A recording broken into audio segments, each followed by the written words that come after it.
First स्पर्मेटोसाइटोसिस जो steps है वो 3 फेज में है, multiplication phase, growth phase and maturation phase. जब टेस्टिस के अंदर सेमिनिफेरस ट्यूब्यूल्स में प्राइमरी जर्मिनल एपिथेलियम जो सेल्स होते हैं उनसे माइटोसिस के द्वारा नए ट्यूबेल सेल्स का ग्रोथ होती है और ये नए ट्यूबेल सेल्स लगातार इसमें बढ़ते रहते हैं और बनते रहते हैं। जब ये ट्यूबेल सेल्स अंदर की नलिकाकार जो संरचना है सेमिनिफेरस ट्यूब्यूल्स उसके अंदर ये इकट्ठे होते रहते हैं और आगे प्रोसेस में बढ़ते रहते हैं। यानी अपना जो फर्स्ट टॉपिक है मल्टीप्लिकेशन फेज, इसके अंदर जो ट्यूबेल सेल्स हैं वो प्राइमरी एपिथेलियम सेल्स से जो बनते हैं वो लगातार मल्टीप्लिकेशन करते हैं, 1 से 2, 2 से 4, 4 से 6, इस तरह से गुणन फेज में ये बढ़ते रहते हैं। जैसे ही ये नेक्स्ट फेज में बदलते हैं, ये आपके प्राइमरी स्पर्मेटोसाइट्स के रूप में तैयार होते हैं। देन जैसे ही ये ग्रोथ फेज में एंट्री करते हैं, ग्रोथ फेज में एंट्री करते ही सेकेंडरी स्पर्मेटोसाइट्स में ये बदल जाते हैं। सेकेंडरी स्पर्मेटोसाइट्स जो सेल्स हैं वो ग्रोथ फेज में आकर अपनी अवस्था को ग्रोथ करते हैं और साइज में बढ़ते हैं। इसको वृद्धि प्रवस्था भी कहते हैं। आकार में बड़े होते हैं, केंद्रक में आकार बड़ा हो जाता है, कोशिकाएं अपने परिपक्व विभाजन के लिए तैयार रहती हैं और इसमें इस स्टेज में ग्रोथ फेज में कोई किसी प्रकार का डिवीजन नहीं होता है। थर्ड फेज आता है अपना मैच्योरेशन फेज। मैच्योरेशन फेज में जो डिप्लॉइड सेल्स से विभाजन का फलस्वरूप हैप्लॉइड सेल यानी स्पर्मेटेड सेल का निर्माण होता है। इस प्रवस्था में 2 विभाजन होते हैं, प्रथम मियोसिस एंड सेकेंड मियोसिस और दूसरा द्वितीय परिपक्व विभाजन कहलाता है जो समसूत्री होता है। इस प्रकार एक स्पर्मेटोगोनियम से नए 4 स्पर्मेटेड सेल्स का निर्माण होता है।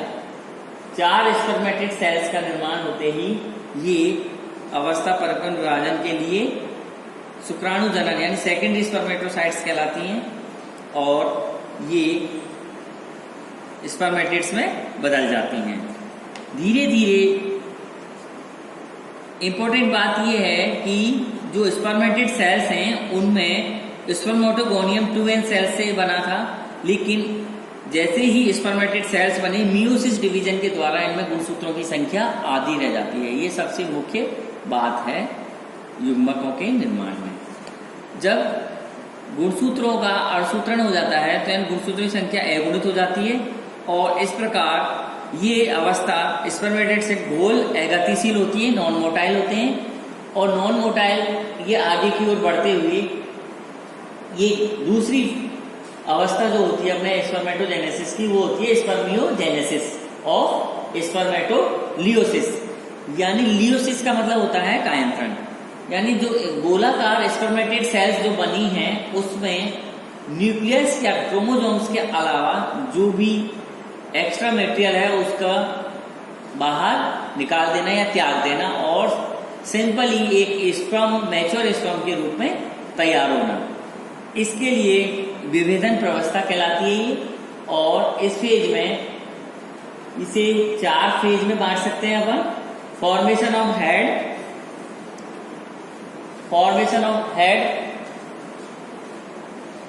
स्पर्मेटोलियोसिस में फॉर्मेशन ऑफ हेड स्पर्मेटोजोन, सेकेंड है फॉर्मेशन ऑफ एक्रोजोम, थर्ड है formation of axial filament sperm का एंड देन फोर्थ स्टेज है फॉर्मेशन ऑफ माइटोकॉन्ड्रियल स्पाइरल। यानी जो स्पर्म की जो नेक तैयार होती है गर्दन, उसके अंदर माइटोकॉन्ड्रिया का स्पाइरल फॉर्म में अरेंजमेंट होना जो फ्यूचर में उनको एनर्जी सोर्स के रूप में कार्य करते हैं। इस प्रकार ये 4 फेज हैं जिनमें सबसे पहले बात करेंगे फॉर्मेशन ऑफ हेड स्पर्मेटोजोन।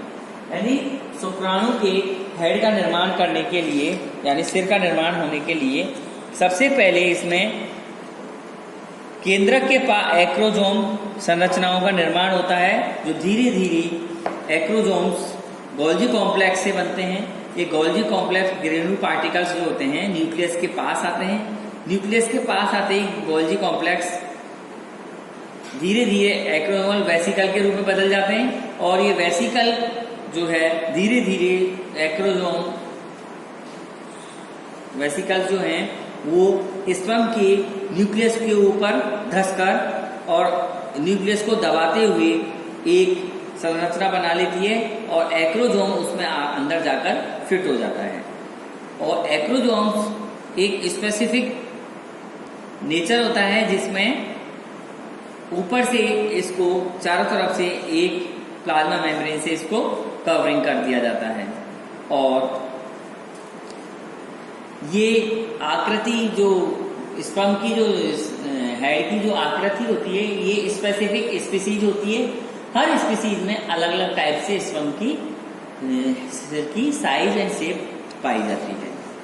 इसके बाद में एक प्रोएक्सोमल ग्रेन्यूल्स धीरे धीरे ग्रेन्यूल्स में बदल जाते हैं और निर्माण करते हैं और ये एक्रोसोमल कणिकाएं इसमें अवघटनीय लाइटिक एंजाइम्स पाए जाते हैं जो फ्यूचर में निषेचन के समय ओवम या अंडाणु की मेम्ब्रेन्स को भेजने का कार्य करते हैं जो सिर भाग में शुक्राणु के सिर भाग में उपस्थित रहता है। Second point, formation of axial filament. इसमें सेंट्रोमियर जो तारक केंद्र हैं उनका मिलकर बना होता है। एक होता है दूरस्थ तारक केंद्र, एक होता है समीपस्थ तारक केंद्र। इसमें एक्सेल फिलामेंटों के द्वारा केंद्र की गर्त में परफोरेटोरियम कहलाता है जो इलेक्ट्रॉन घनत्व वाले पदार्थ का एक्टिन व कैल्शियम प्लस पाए जाते हैं। ये डिस्टल संरचना को पश्चिमा और कसाब का निर्माण करते हैं। यानी जो एक्सेल फिलामेंट है इसमें जो तारक केंद्र हैं उसमें जो फिलामेंट्स 9+2 जो सेक्शन होता है उसमें जो फिलामेंट होते हैं वो फ्यूचर में इसके स्पर्म की जो टेल है उसमें फिलामेंट्स का काम करते हैं। थर्ड पॉइंट है फॉर्मेशन ऑफ माइटोकॉन्ड्रियल स्पाइरल, यानी नेकबंध माइटोकॉन्ड्रियल आवरण बनाते हैं और सर्पिलाकार आवरण में स्तनधारी प्राणियों में ही पाए जाते हैं। ये प्राणियों में माइटोकॉन्ड्रिया युग्मित होकर एक या दो ठोस बड़े कार्यों का निर्माण करते हैं। माइटोकॉन्ड्रिया शुक्राणु में गति करने के लिए आवश्यक ऊर्जा प्रदान करते हैं। ये मध्य भाग में मिडल पीस में उपस्थित रहते हैं। चारों तरफ परिधि के कोशिका द्रव पर स्तर पाया जाता है। इसके ऊपर सिर भाग से लेकर नीचे तक मेन सेट का एक आवरण पाया जाता है जिसे मेन सेट शुक्राणुओं को सिर से पश्च भाग की ओर घेरे रहते हैं और ये गहरे रंग की वलय भी दिखाई देती है जो मध्य व पूंछ के बीच सीमा रेखा का निर्माण करते हैं। वलय रिंग सेंट्रियोल कहलाते हैं। इस प्रकार से ये 4 स्टेप्स में अपना स्पर्मियोलियोसिस के द्वारा एक नए स्पर्म्स का निर्माण हो जाता है। स्पर्म्स में मुख्य रूप से 3 भागों में बटा होता है जिसमें स्ट्रक्चर ऑफ स्पर्म यानी स्ट्रक्चर ऑफ स्पर्म में यदि देखा जाए एक स्पर्म का मुख्य रूप से सिर भाग and then neck and tail, यानी head neck and tail. Axial filament mitochondrial, neck भाग में माइटोकॉन्ड्रिया को स्पाइरल फॉर्म में बंधे रहना, तो केंद्र का उपस्थित होना, न्यूक्लियस एंड साइटोप्लाज्मिक, जो साइटोप्लाज्म है वो बिल्कुल ही नाममात्र का यानी न्यून नगण्य होता है क्योंकि इस समय इसमें केवल इंपॉर्टेंट फैक्टर ही मौजूद होते हैं। एंड एक्रोसोम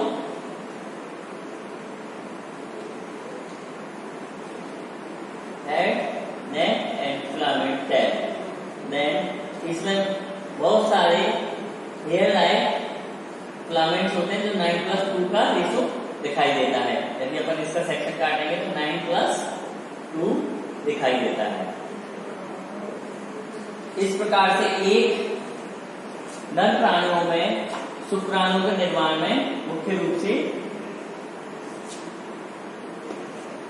जो शुक्राणु होते हैं उनमें मैमल्स में डिफरेंट टाइप्स के स्पर्म्स स्ट्रक्चर पाए जाते हैं। इसमें पॉइंट लोग ओवल से ऊपर से घुंडी का जनरली होते हैं, लेकिन गिनी पिग का पॉइंटेड होता है, रेड का पॉइंटेड होता है एंड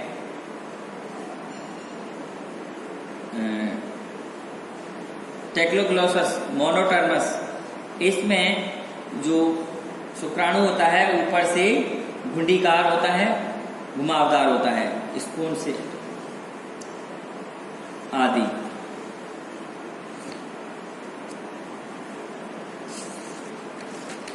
शुक्राणुओं में जो मुख्य रूप से कुछ रोचक जो बातें हैं वो ये हैं कि शुक्राणुओं की पूंछ युक्त होते हैं, परंतु एस्केरिस में जो स्पर्म्स डेवलप होते हैं स्पर्मेटोजेनेसिस के द्वारा, उसमें एकसापिक यानी कोई भी फ्लैजिला या पूंछ नहीं पाई जाती है। उसमें अमीबा टाइप के होते हैं वो। टॉड फिश जो होती है उसमें शुक्राणुओं में दो कसाब यानी दो फिलामेंट्स पाए जाते हैं, दो पूंछ वाले होते हैं। कुछ मछलियां और एम्फीबियंस में जो पूंछ है पूरी लंबाई में झिल्ली पाई जाती है लंबाई तक। और पाइला में वृषण में दो प्रकार के शुक्राणु बनते हैं, ओलिगोपाइरिन और यूपाइरिन। इस प्रकार सक्रिय अवस्था में शुक्राणु का जीवन का 1 से 24 घंटे का होता है, किंतु चमगादड़, बर्ड्स एंड मधुमक्खी इनमें प्रजनन पथ में शांत व विश्राम अवस्था में शुक्राणु कई वर्षों तक जीवित रह सकते हैं, यानी उनकी बॉडी में स्पर्म भरे रहते हैं, प्रिजर्व रहते हैं। वो हमेशा जब तक यूज नहीं करेंगे जब तक वो जीवित रहते हैं, और जैसे ही वो यूज करते हैं उनका काम विश्राम काल समाप्त हो जाता है। कुछ इंपॉर्टेंट सिग्निफिकेंस ऑफ स्पर्मेटोजेनेसिस। शुक्राणु जनन के फलस्वरूप अगुणित नर युग्मकों का शुक्राणु का निर्माण होता है। इसमें पैतृक गुणसूत्रों की संख्या घटकर आधी कर दी जाती है, हैप्लॉइड सेल्स में बदल जाते हैं। और पूंछ युक्त गतिशील शुक्राणु का निर्माण होता है। निषेचन की क्रिया में पूंछ युक्त शुक्राणु का निर्माण होने से निषेचन की क्रिया को प्रोबेबिलिटी बढ़ जाती है। एक सामान्य कोशिका से प्राथमिक शुक्राणु जनन कोशिका से 4 स्पर्मेटेड कोशिकाओं का निर्माण होता है, यानी 4 हैप्लॉइड सेल्स बनते हैं। और इनमें गुणसूत्रों की संख्या घटकर आधी हो जाती है। विशिष्ट जातियों में विशिष्ट प्रकार के गुणसूत्रों में अलग अलग संख्याएं गुणसूत्रों की पाई जाती हैं, जो संख्या घटकर आधी रह जाती है। यानी कुल मिला के गैमीट्स में युग्मकों का जब निर्माण होता है तो मुख्य कायिक कोशिकाओं में उपस्थित गुणसूत्रों से उनकी संख्या आधी रह जाती है और ये हैप्लॉइड गुणसूत्रों का निर्माण हो जाता है। धन्यवाद।